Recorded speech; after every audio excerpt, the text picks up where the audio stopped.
En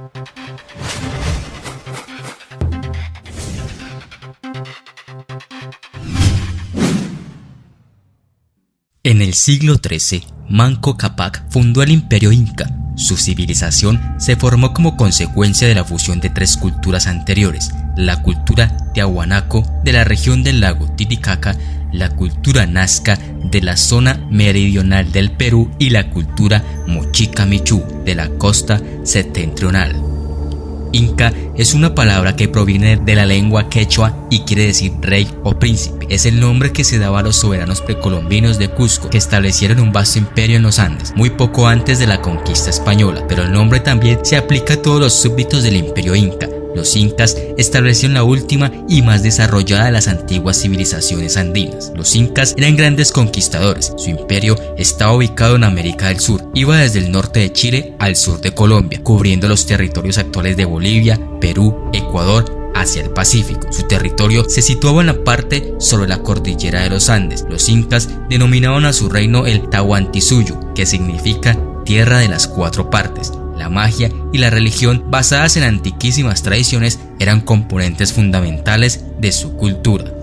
Para poder administrar mejor un territorio tan extenso, los incas lo dividieron en cuatro regiones que partían desde la capital Cusco y se dividió en Chinchasuyo, Antisuyo, Contisuyo y Colasuyo. Estas zonas se dividían en provincias y ciudades compuestas por aylus. El imperio incaico tenía una jerarquía claramente establecida. El inca era la máxima autoridad y sus órdenes eran absolutas. Su esposa principal, la Colla, y su hijo el Auqui eran considerados realeza, y debajo de ellos se ubicaba la nobleza integrada por familiares y personas que le prestaban servicios importantes, encargadas de mantener el recuerdo del inca fallecido, de realizar ceremonias en su nombre, de cuidar sus bienes y de mantener las alianzas que hubiera hecho en vida. Estas eran denominadas panacas. El ayllu o grupo de familias era la unidad social básica y estaba integrado por el pueblo en general, Atún Runa. Los grupos de personas que eran trasladados de sus pueblos originales para cumplir con distintas obligaciones: Mimatkuna, los servidores del Inca, Yanakuna, y los prisioneros de guerra, Pinas.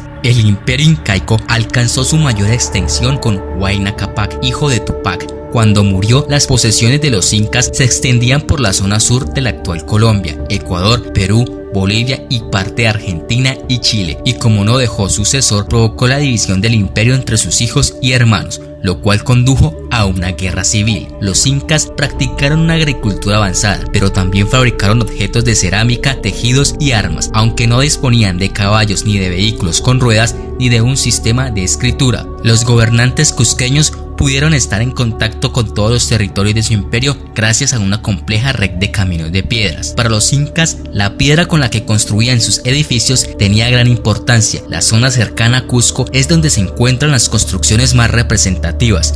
Templos, palacios, fortalezas se destacan por su armonía y por el aprovechamiento máximo del territorio. Entre los altísimos cerros y los profundos barrancos, para ganar superficie, excavaban las laderas de las montañas hasta dejarlas escalonadas, como divididas en terrazas, un método también muy utilizado en la agricultura. El ejemplo de arquitectura inca más famoso son las ruinas del Machu Picchu. Toda la ciudad se sitúa sobre la ladera de una montaña entre dos picos. La misma roca de la montaña fue considerada por los incas como un perfecto material de construcción para la ciudad. También en Perú se conservan las ruinas de la fortaleza de Ollantaytambo, rodeada por una imponente muralla situada al noroeste de Cusco en el valle del río Yucay. Los muros estaban construidos con grandes sillares, bloques de piedra que aumentaban de tamaño a medida que se subía. Las tierras pertenecían al Estado y se repartían cada año entre diversos estamentos sociales, pues no existía la propiedad privada. A la aristocracia se le entregaban las mejores tierras que eran cultivadas por los peones o puriks.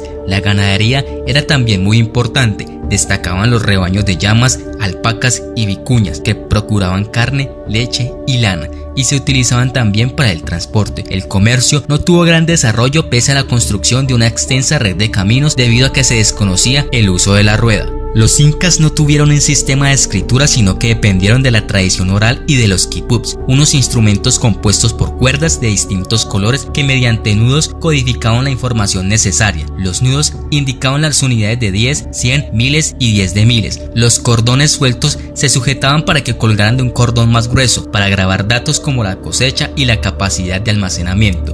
Los quipups eran muy complicados y eran manejados por quipucamayocs o un contador para ver la diferencia entre los nudos y su significado. Los quipucamayocs usaban diferentes medidas y colores. Por ejemplo, un cordón amarillo significaba oro, uno blanco plata y uno rojo soldados. El ámbito religioso de la civilización inca estuvo básicamente formado por las mismas deidades que las culturas que la antecedieron, sufriendo pequeñas variaciones en aspecto y denominaciones. El dios supremo de los incas era Viracocha, creador y señor de todas las cosas vivientes. Otras grandes deidades fueron Pachacamac, dios de la creación y de la vida; Inti, dios del sol y padre de los incas; Amaquilla, diosa de la luna; Pachamama, diosa de la tierra; e Illapa, del rayo y la lluvia. Los incas organizaron un poderoso, eficiente y bien equipado ejército con el fin de asegurar una supremacía en el territorio andino, mantener la paz, estar seguro ante ataques enemigos exteriores y expandirse territorialmente. En el incanato, el servicio militar era obligatorio.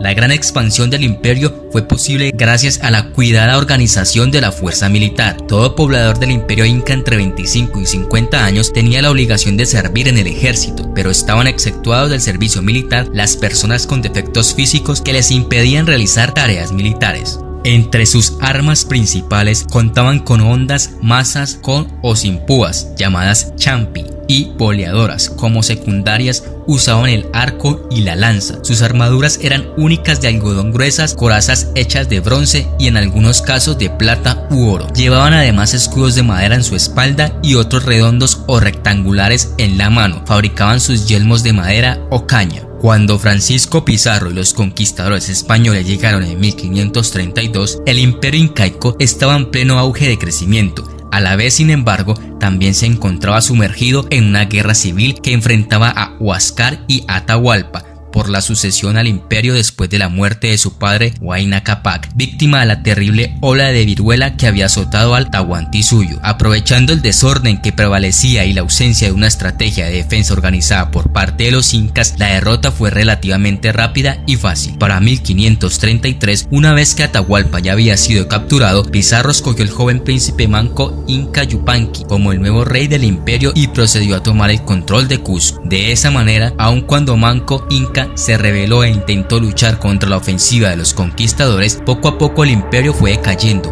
y el control tan preciso que en su momento ejerció el imperio incaico se desarticuló y terminó desapareciendo.